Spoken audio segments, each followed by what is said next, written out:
तो बात हो रही है एनालिसिस की। एनालिसिस मतलब उसका निरीक्षण,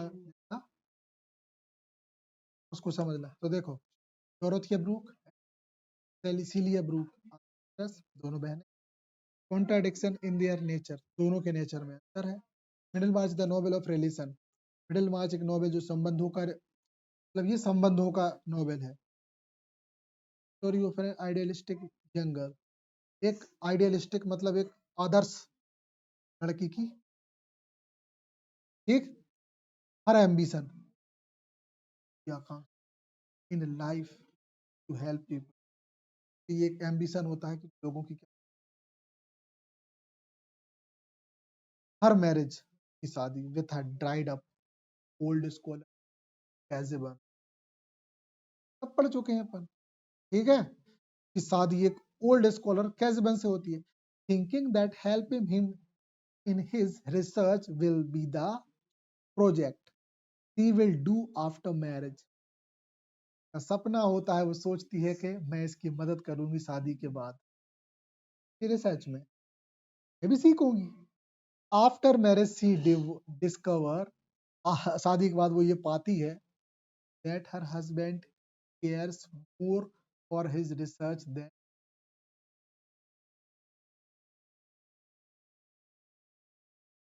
नहीं की होगी, पहले की औरतें ज्यादा पूछती पाछती नहीं थी, बस विश्वास कर लेती थी मेरा हस्बैंड मेरी मदद वैल्यू देगा, पता चल तब एम्बिशियस होती कि हस्बैंड उसके अपोजिट। सोसाइटी थी 1500 से 1600 के बीच की बात है ये, ठीक। हर मैट्रिमोनियल लाइफ रुइंड, रुइंड का मतलब होता है बर्बाद, तो उसकी इस वैवाहिक जीवन बर्बाद हो गया। टर्सियस लिजेट, हम कह सकते हैं doctor Tertius Lydgate, and idealistic doctor marriage with Rosamond, जो एक अ, सपने देखने वाली ड्रीमी गर्ल से शादी करते हैं। इसके भी सपने होते हैं कि मैं अच्छी रईसी में जीऊं, ये मेरी इज्जत हो, मैं डॉक्टर की हूँ, ये। तो कहने का मतलब उस टाइम पे उस सोसाइटी में वुमेन्स का ड्रीम पूरा हो ये नहीं था। Clear, come to the Lydgate ruined after marriage, Lydgate भी बर्बाद हो जाता है शादी के बाद। क्यों? देवी जी की ख्वाहिश है भयंकर बड़ी बड़ी, और भैया जी की जेब में नहीं है पैसा, ठीक। तो जहाँ ख्वाहिशें बड़ी होती हैं वहां तो लुटाई जाते हैं। आपकी 10th की बुक में एक चैप्टर था द नेकलेस, अगर याद हो, क्या पता।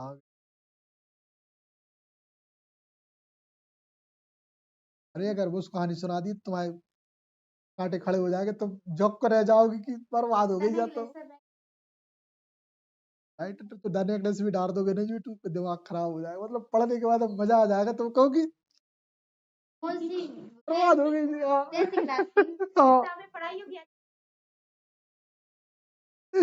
सबके सोचेगा झुक कर रह जाते हैं, मालूम ये भैया क्या हो गया, तुम तो देखना बस।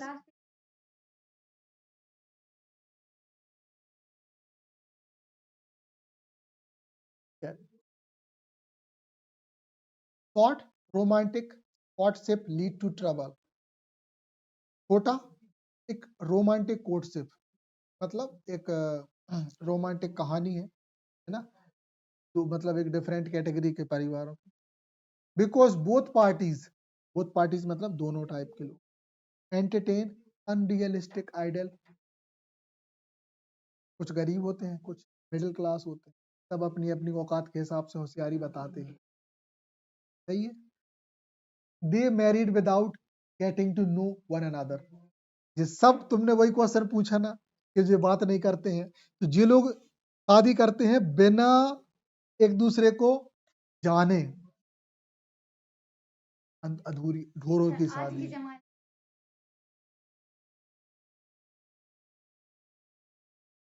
फिर सामने नहीं, चल भैया करे आओ बात, रियलिटी को भ्रम निकाल, फिर भी नहीं करे, तो आजकल के सियाने बहुत अच्छे, मतलब कुछ सियाने तो बहुत अच्छे देखे हमने, ये खुद ही मालूम है, लड़का लड़की बिठा के ऐसी ऐसी बातें निकालत है, लड़का है जवाब देते, लड़की जवाब देते, लड़का लड़की सब जवाब मिल जाता।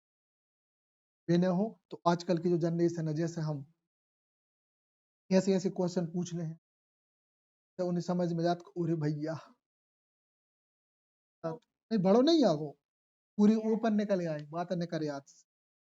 जबकि डायरेक्ट बात नहीं पूछे, दूसरी बात पूछे जे पता है मतलब जवाब से तुमको जर गए, है ना? ठीक है,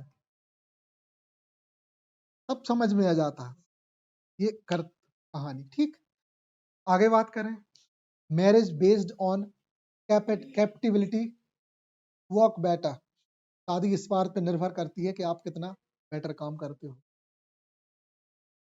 Fred and Mary's, marriage, Fred की और मैरी की शादी होती, ठीक, he tells him he will not marry if he become a clergyman, ठीक है, अगर तुम क्लर्जीमैन नहीं बनोगे तो तुमसे शादी करूंगी। क्लर्जीमैन मतलब क्या होता है? अरे अगर वो जो फ्रेड सोचता है कि मैं क्या करूं, चर्च में चलो जाऊं, हाँ, तो वो कहता है तो चर्च को पादरी बनूं, मैं तुमसे शादी नहीं करने, जी भैया नहीं करता क्या, तो ठीक है भाई, हाँ हाँ, बहुत ढोर नहीं है तो बहुत बड़ा ढोर है, पास हो जात मान लो जो दूसरी भी है, अच्छा भी कौन दे जात, चाचा किसको, जी फ्रेड का चाचा किसको पैसा दे के जाता है? अपने एक नाजायज बेटे को। चाचा बहुत अमीर होता है ये, हाँ, और बहुत वाहियात हो इंसान, जो बहुत वाहियात, कितना वाहियात बोले क्या ही बताएं, बहुत पैसा खर्च करता है, कई बार जुए में हारता है, बड़ी मुश्किल से चुकाता है पैसा। ठीक, तो ये her condition saved Fred from an unhappy entrapment in an occupation he doesn't like, ठीक है, वो ऐसे काम करके अपने इस लाइफ से, अनहैप्पी लाइफ से पीछा छुड़ाता है जिसको वो पसंद भी नहीं करता, मतलब जाए मजबूरी में करने पड़ा सब काम, अच्छे काम भी, नहीं तो जाके जाके पसंद के काम का थे, अपनी गिरी, जुआ सट्टा खेल वो दारू, लेकिन इनसे छूटवे के मारा जो का करत है, ही डजेंट लाइक, ऐसे काम करता है जो जिसको जो पसंद नहीं होती। ठीक, आगे बढ़े, स्टडी ऑफ प्रोविंशियल, प्रोविंशियल देखो, स्टडी ऑफ प्रोविंशियल लाइफ मतलब ये एक पढ़ाई है उस माहौल की जो एक क्षेत्रीय माहौल होता है अपनी भाषा में, लोकल की बात। तो the subtitle of Eliot's middle March a study of provincial life, देख लो ये इसका सबटाइटल है, नेट में आ चुका है, हमें इतना याद है ये, हाँ, तो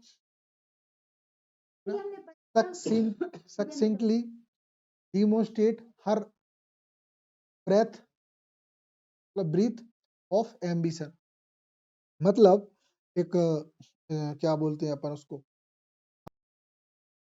तो ये जो इसका टाइटल है ये बताता है कि किसी के जो ख्वाहिश होते हैं ना वो कितने बड़े होते हैं, ख्वाहिशों के अंबार को बताता है, ख्वाहिशों की तरक्की को बताता है कि लोगों के ड्रीम कितने बड़े बड़े होते हैं।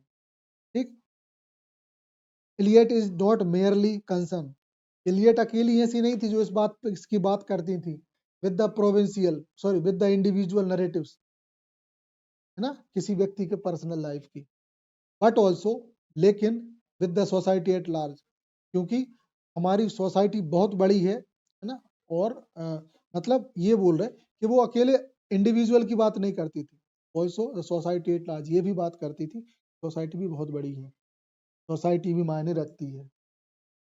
ठीक, by telling the story of three young women, कहानी बताती है तीन यंग वुमेन, स्लाइटली जो थोड़ी सी डिफरेंट क्लास, मतलब एक अलग ही डिफरेंट क्लास की होती है, दे आर शूटर्स, है ना, एंड द सोशल मिलियू, मतलब उनकी जो, शूटर मतलब शूट करना, अरे मतलब मैच करना, बोले हाँ जी हमें शूट कर रहा है, तो their suitors and the social milieu मतलब सामाजिक सामंजस्य in which their relationship develop, माहौल में कैसे उनके रिश्ते डेवलप होते हैं। Eliot is able to show the nonsense of class in 1830s। समाज में जो नॉनसेंस बोलते हैं ना, बकवास, बेतुकापन उनने दिखाया। लड़कियां कितना ओछा सोचती थी कि वो अच्छे हैं, अपन शादी कर लेंगे, अपनी भी लाइफ चक। बाद में पता चली भी घंटा बजा दो। सबसे बड़ी बात तो नॉनसेंस यही थी कि देखो, एक गर्ल और एक बॉय, इनकी एज में डिफरेंस 2 साल, 5 साल, 10 साल चल जाएगा। वहां डबल का फर्क था, क्योंकि 10 साल पहले जो हुई है, 10 साल के अंतर से अपने पूर्वजों में बहुत हुई है, वो सक्सेस भी रही है। अब डबल हो जाए तो एज गैप हो जाता है, जनरेशन गैप, अंडरस्टैंडिंग नहीं बैठती, लड़ाई हो जाती है। लड़की कुछ सोचती है, लड़का कुछ सोचता है। जैसे वो कैसे बन के लिए अपना टारगेट इंपॉर्टेंट था, इनकी मूर्खता उन पे सही नहीं जा रही होंगी, और वो गलतियों पे गलतियां, ये कहलाता है जनरेशन गैप। ठीक, फिर आगे देखें। He focused primarily on higher class capable of interesting change। मतलब वो ज्यादातर फोकस करती हैं इस चीज पे कि हायर क्लास जो होती है ना, वो हर चीज में कैपेबल होती हैं और इंटरेस्टिंग नहीं, इंस्टिगेटिंग चेंज ना, इंस्टिगेटिंग देख लो, वो ज्यादातर हायर क्लास की बात करती है। ठीक है, और कैपेबल ऑफ इंस्टिगेटिंग चेंज, मतलब किसी भी चेंज को भड़काने से सेंस नहीं है। यहाँ यहाँ पे चेंज है कि जो चेंज होते हैं ना, उनको बताने की कोशिश करती हैं, और ये कि हायर क्लास में कितनी जल्दी वो बुद्धि खराब होती है, कितने सपने देखते हैं वो लोग, और कितने घिनौने टाइप के होते हैं, उनके सपने भी तुच्छ ओछे लेवल के होते हैं, ऐसे समझो। See thereby demonstrate the reciprocal influence on individual narratives the broader social trend. मतलब एक इंसान पर्सनल क्या सोचता है और सोसाइटी में क्या दिखाता है, ऐसे वाले लोग कितने ख्यालों के होते हैं, ये बताना चाहता है ना। या जो बड़े बड़े लोग होते हैं, वो जैसे वो डॉक्टर जो रिसर्च फेलो होता है, ये सोचती है कि वो भैया कुछ अच्छो ही है, फिर बाद में उन्हें धर देते हैं ना। और ये भी बताया कि वो बड़ी वेल्दी फैमिली से होती है, वो समझ ही नहीं पाती कि तकलीफें क्या होती हैं, है ना। और इंसान को परखने में उससे गलती हो जाती है ना। एक तरफ दूसरे अपने फ्रेंड भैया इन्हें जिम्मेदारियों के एहसास नहीं हुए, जब जो धक्का खा जाता तब जिन्हें एहसास होता का होगा। ऊपर से उसके दादा की पता चलती है कि उसके एक नाजायज औलाद भी होती है, मतलब उसके एक्स्ट्रा मैरिटल अफेयर भी रहे, समझ गए। बाद में पता चलती है सब। दिस इज द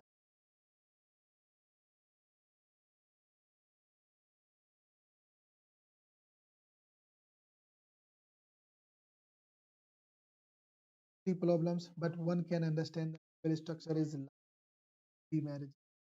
3 समस्याएं हैं, जो मतलब जो कि 3 शादियों की है यहाँ। चौथी शादी फिर से होती है, वो हमारे उसकी बेसिकली 3 शादियां, चौथी शादी हमारी उसकी होती है, हीरोइन की सेकंड मैरिज होती है ना।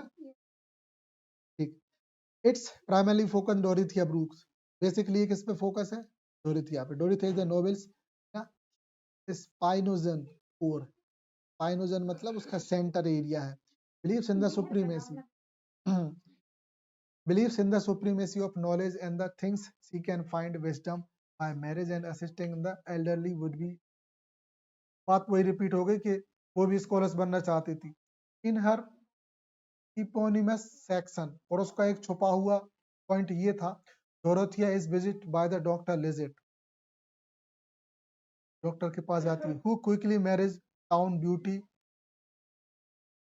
Who quickly marriage town's beauty Rosamond Vincy. तो ये जब डोरोथिया भी उसके वहां जाती है लिजिट के यहाँ, तो लिजिट भी एक ब्यूटीफुल वुमन से जल्दी शादी कर लेता है, सिर्फ इस वजह से कि सब लोगों की पड़ी होती है, किसी को कुछ चाहिए, किसी को कुछ, है ना। डॉक्टर भी इसलिए रोजेमेंट से शादी इसलिए यहाँ कर देता है क्योंकि वो ब्यूटीफुल होती है। ठीक, Only Mary Garth, a poor woman who wait for her beloved to find financial stability, does not regret her. ये गार्थ होती है सही पार्टनर का, ठीक। ओके, फिर Middlemarch appear as a warning against rash marriage. Rash मतलब check करो रास मतलब ये जो मिडिल मार्च ऐसे अपीयर होता है जैसे कि जितने लोगों ने इसमें शादी करी है सबने जल्दबाजी में करी। हाँ, ये उसके अगेंस्ट ही है पूरा। The story of Dorothea's uncle political career, legit medical practice, Mr. Garth business are the important as the romance। जैसे उनके लिए रोमांस इम्पोर्ट मतलब रोमांस इम्पोर्टेंट था वैसे ही उनके लिए बिजनेस था, मतलब उनका बिजनेस ही उनका एक प्रकार से रोमांस था। The person and the political are inextricably linked in Middlemarch. सीधी बात, व्यक्तिगत और राजनीतिक दोनों करियर हमें इस मिडिल मार्च में लिंक्ड देखते हैं। Middlemarch the place is a different difficult to enter. Middlemarch का मतलब होता है एक ऐसी जगह है जहाँ पे घुसना कठिन हो। सिटी उसका मिडिल, किसी भी सिटी के मिडिल में पहुंचना टफ होता है ना, पूरे शहर से गुजर के जाना। It does not present ideal ideas clearly. ये जो आइडिया है प्रेजेंट में क्लियरली एग्जिस्ट नहीं करता। एम्बिगुअस, एम्बिगुअस मतलब ये होता है कि असमंजस वाली स्थिति। Middlemarch warn one not to be rash, मतलब ये बोला कि वार्न करता है कि कभी भी जल्दी में नहीं रहो। To be prudent about one's expectation. Prudent का फीलिंग तो ये आ रहा है कि ज्यादा डिपेंड ना होना। तो be prudent about the one's expectation मतलब अपनी आकांक्षाओं को बुद्धिमानी तरीके से सोचो। But also raises important points about the relationship between the person and the political and the implicable and the responsible therein। लेकिन हमें यहाँ पर्सनल और राजनीतिक बातों का द्वंद्व दिखता है ना, जो कि हमें यहाँ पे इम्प्लीकेबल होते हुए दिखता है, क्योंकि और इसके लिए जिम्मेदार क्या होती है, वहां पे होने वाली स्थितियां। देयरइन मतलब वहां पे होने वाली स्थितियां जिम्मेदार होती। Once action has social repercussion. Persecution मतलब होता है किसी को फांसी देना, रिपर्सिक्यूशन देख लिया, हाँ नतीजे है ना। अच्छा, एक मूवी है इस पे जिसमें पनिशमेंट मिलती है ना, प्रतिघात। ठीक, ठीक है हाँ। तो परसिक्यूशन, वंस एक्शन है social persecution for which one is responsible. ठीक है, धोखा सभी देते हैं, परसिक्यूशन मतलब एक प्रकार का प्रतिघात हो, सब देते हैं धोखा। The novel indirectly leads to more important concern. Indirectly ये उन इम्पोर्टेंट कंसर्न या पॉइंटों की बात करता है, such as relationship between decision and the determine, मतलब निर्णय और निर्धारक, निर्धारण पे बात करता है। क्या आपके डिसीजन से ही बात है, ठीक। अरे वो डिटर्मिनर से है, ये डिटर्मिनर निर्धारक, निर्णय और निर्धारक, ठीक, उसकी बात करता है ये, ठीक है। तो नरेटिव वॉइस है ना मिडिल मार्च, को अपन देखेंगे तो लग जाए, ठीक है। इसको थोड़े फिलहाल